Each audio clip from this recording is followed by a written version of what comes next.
Yo, what up, everybody? It's Verbal D. So these are my afterthoughts for chapter number 9.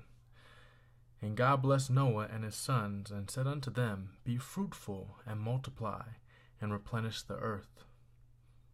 So Noah and his sons, after the flood, are responsible for producing the population that we have today.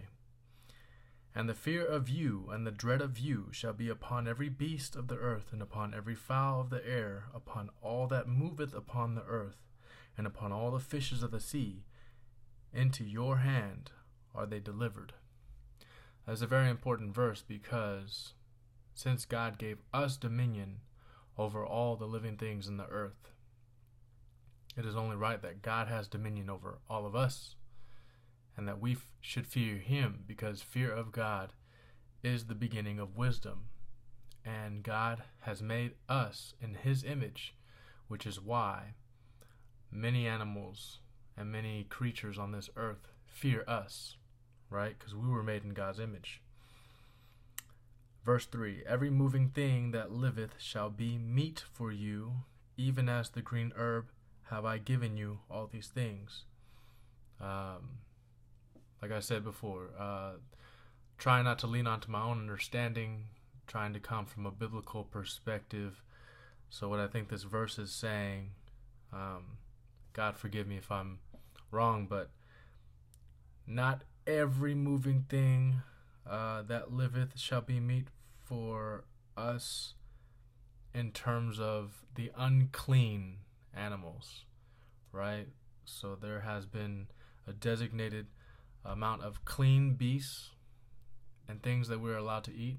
There's also an amount of unclean things that are forbidden to eat, right? And just because it says every moving thing, it doesn't mean that you are allowed to kill something, or you're not allowed to eat something that's alive, right? And that's what is said in the verse 4.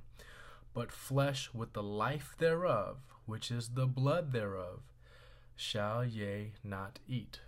Shall you all not eat? We're not allowed to eat something that's still alive, that's cruel, right? And then he goes even further, talks about murdering other people, which is forbidden, right? Because he knows that man's every thought, since he's a child, is evil.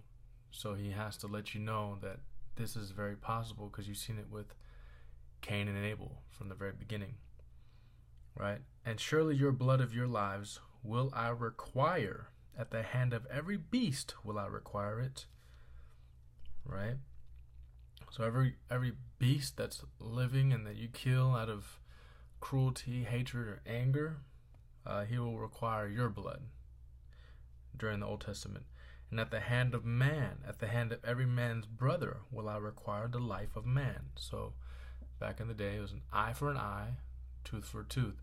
This is when we didn't have Jesus Christ to rely upon as the sacrifice for our evil sins, right? They had sacrificial lambs and goats and other things of that nature, but some of that wasn't effective enough, because Jesus Christ was perfect, and it was the perfect sacrifice.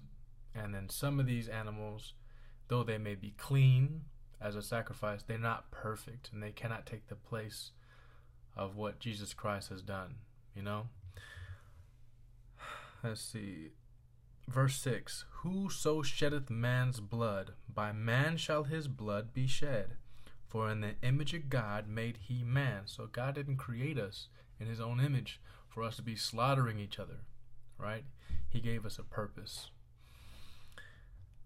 And you, be ye fruitful and multiply, bring forth abundantly in the earth, and multiply therein. This is very important, because if, as you know, like the elites, they do not care about us, right? And they say that we have a world population problem. The world is overpopulated, but God created the earth to be able to handle the numerous amount of people. He's saying it over and over, multiply and be fruitful. He's telling the animals, multiply and be fruitful, multiply and be fruitful. God created the earth to handle the populations, right? but you have the people who have money and who have power and control, and they're intermingling with the principalities and the dark powers of the sky and fallen angels, and they're trying to make you believe that we have population issues when we know that one person, I don't even need to name any names, but you can even just say the 1%ers, each of these individuals have enough money to make an impact and change the world drastically. They can build as much houses as they need to for all of us. They could feed all of us daily. But because this world is so evil, they don't care. They don't manage a balance of good and evil as God does. He's the only one that has our best interest at hand. And man, at its very core, is just super selfish, greedy, and all about the self, all about self-glorifying and not about glorifying God. Right? So verse number 8, and God spake unto Noah and to his sons with him, saying, and this is another covenant, and I, behold, I establish my covenant with you, and with your seed after you, and with every living creature that is with you, of the fowl, of the cattle, and of every beast of the earth with you, from all that go out of the ark to every beast of the earth. And I will establish my covenant with you, neither shall all flesh be cut off any more by the waters of a flood, neither shall there any more be a flood to destroy the earth. Now let's stop right here. So verse number 11 is clear in saying there's not going to be any more floods that will destroy the earth, but it's not saying there's not going to be any more floods, period. It's only talking about there's not going to be any gigantic, massive floods that would cover the mountains and kill everything in sight. So up until this point, yes, we've seen floods happen, but we have not seen any flood on the scale of which the great flood was, right? So God has kept his promise. Verse 12, and God said, this is the token of the covenant which I make between me and you and every living creature that is with you for perpetual generations, for many generations to come, right? I do set my bow in the cloud, and it shall be a token of a covenant between me and the earth. And it shall come to pass, when I bring a cloud over the earth, that the bow shall be seen in the cloud. And I will remember my covenant, which is between me and you, and every living creature of all flesh. And the waters shall no more become a flood, to destroy all flesh. And the bow shall be in the cloud, and I will look upon it, that I may remember the everlasting covenant between God and every living creature of all flesh that is upon the earth. Right? So this bow that we're talking about is also known as the rainbow, right? So it's a beautiful, colorful symbol, which is the symbol of the covenant that God will never flood the earth like in the days of Noah. And on that note, we know that the LGBTQ and other community, they have now taken this symbol to represent their community and their sexual orientation. But no matter how man chooses to use the symbology and the symbols and signs that God has given us for a certain purpose, it does not make the original meaning obsolete. The rainbow stands for the covenant that he has with Noah and his 3 sons, which are the forefathers of all our generations. It means he will never destroy all the life on earth again. That's simply what he means. And when he sees it, and we all see it, we can all connect with God and say, wow, how gracious and how merciful God is, right?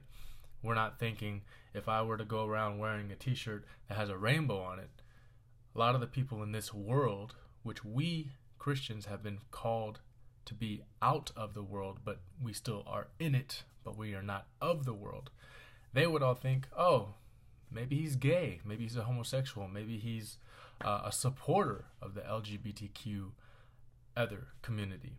But that's not the case. If I were to wear a rainbow, which I wouldn't, just so I wouldn't avoid confusion, and God's not expecting us to be wearing t-shirts with the rainbow on it. The rainbow is supposed to be set in the cloud, right?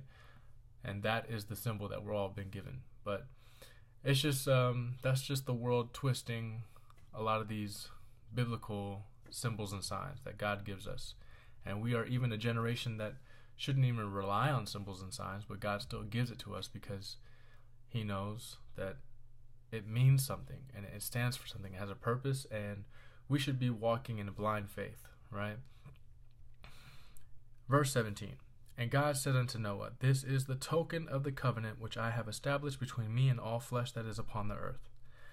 And the sons of Noah that went forth of the ark were Shem and Ham and Japheth, and Ham is the father of Canaan. These are the three sons of Noah, and of them was the whole earth overspread. Right? Very clear, verse 19. They produced all the population that we see today. Verse 21. And he, Noah, drank of the wine and was drunken, and he was uncovered within his tent. Right? So verse number 21 talks about Noah drinking too much, and he becomes drunk, and therefore now he's naked, which is a shameful thing for God, because now Noah has, like all of us, the knowledge of good and evil, and that we know that we are shameful when we reveal our nakedness, just like when Adam and Eve bit from the forbidden fruit, right? They hid themselves from God. And so he's drunk and he's naked, right? Verse 22, And Ham, the father of Canaan, saw the nakedness of his father and told his two brethren without. So he didn't tell his brothers that he saw his father naked. And then later on, his two brothers, probably, I'm not sure exactly how they knew about it, but they knew, but they didn't see their father naked. And verse 23 explains that, And Shem and Japheth took a garment and laid it upon their shoulders, and went backward, and covered the nakedness of their father, and their faces were backward, and they saw not their father's nakedness. So, they did the right thing, Japheth and Shem. And this is the only, as far as I know, this is the only section in the Bible where it talks about something that's righteous, right? So they know that their father's naked. They didn't see their father naked, but they got a garment. They walked backwards, and their face was backwards. But there's a verse somewhere in the Bible. I have to actually look it up, but it basically talks about avoiding those who are backward, right? Who live backwards. And as we've talked about before, those who live backwards is evil, because evil forwards is live, and if you live backwards, it's evil, right? And it says, I'm just looking for the verse here. They are gone away backwards. Let's see, Isaiah 1, verse 4. Ah, sinful nation, a people laden with iniquity, a seed of evildoers, children that are corrupters. They have forsaken the Lord. They have provoked the Holy One of Israel unto anger. They are gone away backward. Right? So there we go. We got that right there. It says, and judgment. Not that one to see. Okay, Jeremiah 7.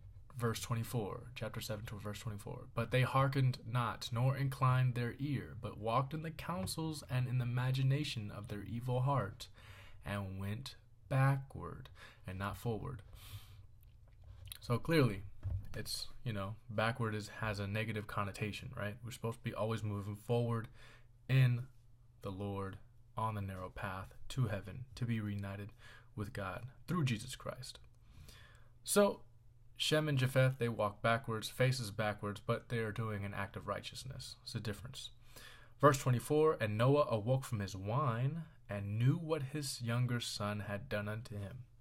Right? And we will see that the choice of alcoholic drink in the Bible is wine, but not to the excess of when you are drunk, but you are allowed to drink wine on certain occasions, right?